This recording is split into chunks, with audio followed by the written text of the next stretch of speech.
Hello सभी दोस्तों को नमस्कार। कैसे हो? आशा कर रहा हूँ मस्त होंगे और स्वस्थ होंगे। आपकी तैयारी, टाइपिंग की तैयारी भी अच्छी चल रही है दोस्तों, ये मैं आपसे उम्मीद करता हूँ। अभी आपके दिमाग में काफ़ी कन्फ्यूजन चल रहे हैं कि रिजल्ट कब आएगा। टाइपिंग का आलोक राज जी ने बता ही दिया है। अभी आपके साथ हर जगह मजाक किया जा रहा है। एक दिन पहले मैसेज आता है कि 21 अगस्त को आपका रिजल्ट जारी कर दिया जाएगा। दूसरे दिन आता है कि आचार संहिता लग गई। तो भाई इतने बड़े अधिकारियों को ये पता नहीं है क्या कि आचार संहिता लगने वाली है, एक दो दिन पहले भी रिजल्ट दिया जा सकता है। अब वो ही प्रोसेस रहेगी। चुनाव आयोग से ये परमिशन लेंगे, वो परमिशन देंगे, फिर ये जो टाइपिंग के लिए रिजल्ट जारी करेंगे। मतलब मामले को उलझाया गया है। 2 दिन पहले भी ये कर सकते थे रिजल्ट जारी, अगर इनका ये करना ही होता तो। लेकिन वही फिर कागजों में उलझे रहेंगे, परमिशन वगैरह में। चलो ये तो इनका काम है, ये कब रिजल्ट देंगे क्या नहीं देंगे। आप टाइपिंग के बारे में मैं आज इस मुद्दे पर बात करने आया हूँ। आपके अनेक प्रकार के डाउट्स थे, मिस्टेक्स थे, आप किस प्रकार की गलतियाँ कर रहे हैं, ये मैं आपके साथ साझा करने आया हूँ। लगभग 45 दिन का आपको हो गए हैं। आपकी स्पीड क्या होनी चाहिए, एक्यूरेसी क्या होनी चाहिए। कई भाइयों ने स्पीड तो बढ़ा रखी है, एक्यूरेसी पर बिल्कुल ध्यान नहीं दे रहे हैं। तो भाई आप 500 वर्ड या 400 वर्ड तो टाइप कर दोगे, लेकिन आपकी एक्यूरेसी ठीक नहीं है तो नंबर कट जाएंगे, समझ रहे हो। अब ये है कि कई मेरे पास मैसेज आ रहे हैं कि कितने नंबर टाइपिंग के लिए सेफ है। तो भाई सेफ तो 100 नंबर वाला भी नहीं है। अगर टाइपिंग में आप 100 नंबर ले आओगे और आपका टाइपिंग कॉल हो रखा है तो भी आप सेफ नहीं है। क्योंकि 30,000 पास करेंगे, उनमें से लेंगे तो 10,000 ही ना। अब आपको बुरा लग रहा है, हो सकता है ऐसा लगता हो। सेफ 90 वाला भी है अगर पेपर में अच्छे नंबर हैं तो। दूसरी बात, अगर जनवरी के लास्ट वीक तक आपकी टाइपिंग को ये करवाते हैं तो ये मानकर चले टाइपिंग में कोई भाई पीछे नहीं रहने वाला है। सबके पास बढ़िया 6 महीने का समय मिल गया है। और 6 महीने में ये तो है नहीं कि हाथों में चूड़ियाँ पहन के बैठे रहेंगे। ये 6 महीने में अपने और भी स्पीड, एक्यूरेसी सब इन पर बढ़िया काम करेंगे। तो अब कहने का मतलब ये हो गया, फिर 90 से ऊपर वाले की खूब दौड़ धमा चौकड़ी ये मची रहेगी, समझ रहे हो। तो आप अपने आप को ये नहीं है कि मैं 90 पर सेफ हूँ, 80 पर सेफ हूँ, 100 पर सेफ हूँ। आपको अपना बेस्ट रखना है। टाइपिंग में ये नहीं कि मैं 80-85 का टारगेट रख रहा हूँ। अगर 80-85 का आप टारगेट रख रहे हो तो फिर आप एक बड़ी गलती कर रहे हो, समझ रहे हो। इसके बाद में देखो, स्पीड बढ़ाने से, स्पीड बढ़ाए या एक्यूरेसी, भाई स्पीड तो बढ़ेगी ही, परंतु एक्यूरेसी पर ध्यान दें। अभी बहुत से भाई बहनों के मैसेज आ रहे हैं कि 20-25 पर अटके पड़े हैं। तो 20-25 पर एक बार अटकोगे, अगर आपकी एक्यूरेसी सही है, अगर आप रेगुलर प्रैक्टिस कर रहे हो तो आपकी स्पीड 101% बढ़ेगी। आपके पास अभी समय भी खूब है तो आप समझ सकते हो।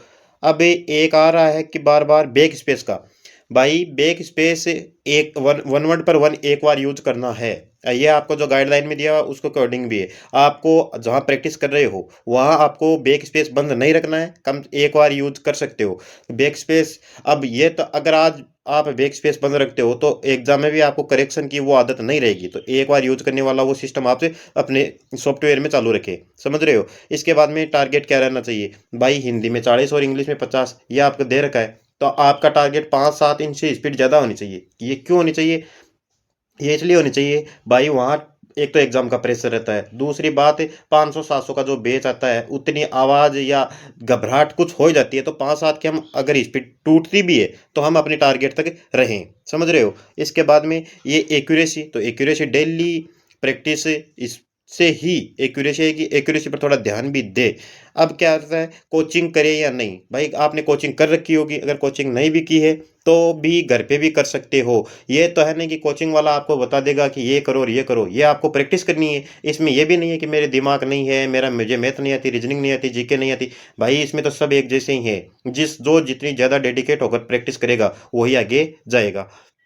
करना खुद को ही पड़ेगा। अब एफिशिएंसी की बात करता हूँ तो भाई एफिशिएंसी की तो इतना ज़्यादा टेंशन लेनी नहीं है। मैंने सभी को पहले भी कहा था, एफिशिएंसी यूट्यूब पर भी भरी पड़ी है। यूट्यूब पर नहीं करना चाहते तो रिजल्ट आने के बाद आप कोई कोचिंग या ज्वाइन कर सकते हो, समझ रहे हो।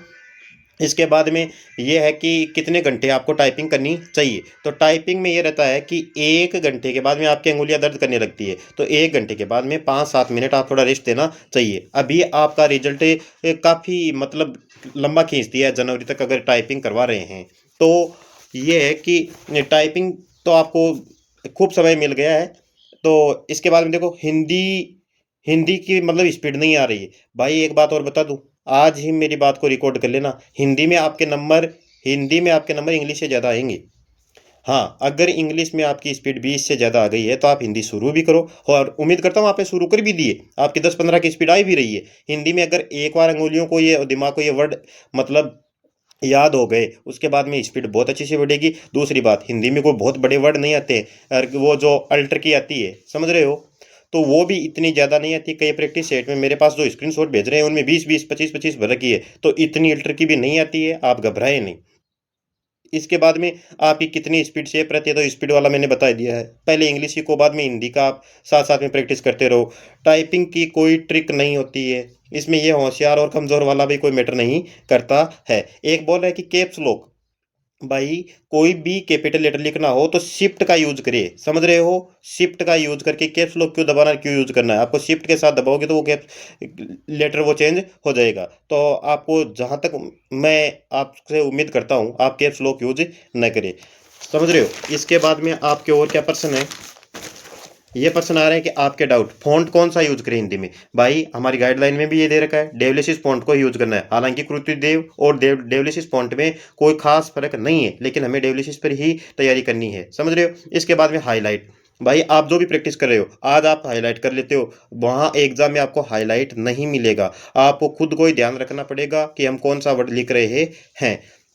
एक वो पेज स्क्रॉल का वाला, तो पेज स्क्रॉल भाई वहाँ पैराग्राफ जैसे कंप्लीट होता है तो आप पेज स्क्रॉल खुद मैनुअली करना पड़ेगा, अपने आप नहीं जाएगा। तो इस चीज़ की भी आप प्रैक्टिस करते रहे। अब कई बार के आपके एग्जाम के प्रश्न आ जाने लगे हैं, जो एग्जाम जनवरी में है उसके प्रश्न आपके दिल और दिमाग में अभी आ रहे हैं कि क्या मतलब इंटर दब जाए तो क्या होगा, या स्पेस 2 बार लग जाए तो क्या होगा, या माइनस मार्किंग होगी कि नहीं होगी, गलत टाइप हो जाए तो क्या करे, लाइन मिस हो जाए तो क्या करे, ये प्रश्न आने लाजमी है। लेकिन इन चीज़ों से घबराना नहीं है। अगर कोई गलत वर्ड टाइप हो गया है तो वो एक वर्ड ही कम होगा, आपकी उसकी नेगेटिव मार्किंग कम नहीं होगी। ये नहीं है कि नेगेटिव मार्किंग है आपकी इसको नंबर कट जाएंगे।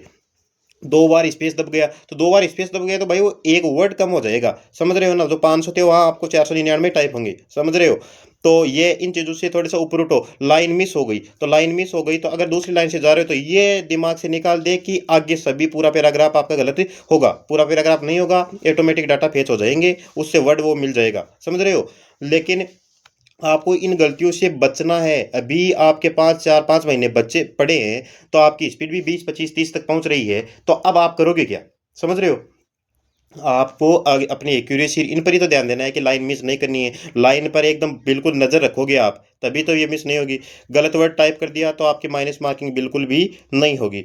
आप आपको एग्जाम हॉल में 30-25-30 मिनट पहले आपको बैठा देंगे, तो आपके दिमाग में ये भी आ रहा होगा कि मैं कौन सा कीबोर्ड यूज करूँ और कौन सा नहीं करूँ। अगर आप कोचिंग कर रहे हो तो वहाँ अलग अलग टाइप के आपको कीबोर्ड मिल रहे होंगे। अगर आप घर पे ही तैयारी कर रहे हैं तो मेरा कहना यही है कि रिजल्ट तक तो आप अपने जो भी कीबोर्ड है उस पर तैयारी करिए। उसके बाद डेल का 212 या 216 वो यूज कर सकते हो। अलग अलग आपका, मेरा कहने का मतलब ये था कि 5-7 की स्पीड ऊपर ज़्यादा क्यों करनी है। अगर हार्ड वाला ये कीबोर्ड मिल जाए, सॉफ्ट न मिले, सोच सकते हो। कई कई कीबोर्ड ऐसे आते हैं अंगुलियों की देनी पड़ती है उन पर, तब जाकर वो बटन मानते हैं। तो ऐसा आपको नहीं मिलेगा, जहाँ तक मेरा ये ऐसा लग रहा है। लेकिन आपको प्रैक्टिस तो करनी चाहिए। ये कीबोर्ड का 2-4 वर्ड का वो फ़र्क पड़ता है। तो आपको इसके लिए भी मतलब एक जैसे रिजल्ट आ जाए तो आप अपना कीबोर्ड चेंज कर सकते हो। 200-400 रुपये से उसे कोई फ़र्क पड़ने वाला नहीं है। इसके बाद में आपको 25-30 मिनट पहले ही वहाँ बैठा देंगे। आप अपने कीबोर्ड को, अपने माउस को, इन सबको चेक कर सकते हो। अगर कोई दिक्कत आती है, हालाँकि दिक्कत आती नहीं है, फिर भी अगर कोई आपको डाउट हो, कोई कीबोर्ड का कोई बटन नहीं मान रहे नहीं है, तो आप उनको पोलिट रिक्वेस्ट से बताओगे तो वो आपको कोऑपरेट करेंगे। ऐसा नहीं है कि आप वहाँ मास्टर बन जाओगे, तुरंत आपको बता देना है। 30 मिनट में आप एमएस वर्ड में कुछ भी टाइप करके आप चेक कर सकते हो। तो उम्मीद करता हूँ आपको ये वीडियो पसंद आया है। मैं बस बहुत जल्द आपको सामने ये भी बताऊंगा कि आपको टाइपिंग के साथ क्या पढ़ना चाहिए कि नहीं पढ़ना चाहिए, अब क्या करना चाहिए, क्योंकि समय बहुत पड़ा है। तो मिलते हैं अगले वीडियो में। अगर मेरी इन्फॉर्मेशन आपको समझ में आई है तो वीडियो को लाइक करना, और जिन भाइयों ने सब्सक्राइब नहीं कर रखा है वो चैनल को सब्सक्राइब करना। बहुत जल्द मैं आपको बताऊँगा कि किस की तैयारी आपको ऑप्शन बी कौन सा रखना चाहिए, रीट रखे या पटवा रखे या वीडियो रखे, क्योंकि भर्तियाँ खूब आने वाली है। तो मिलते हैं अगले वीडियो में, तब तक धन्यवाद।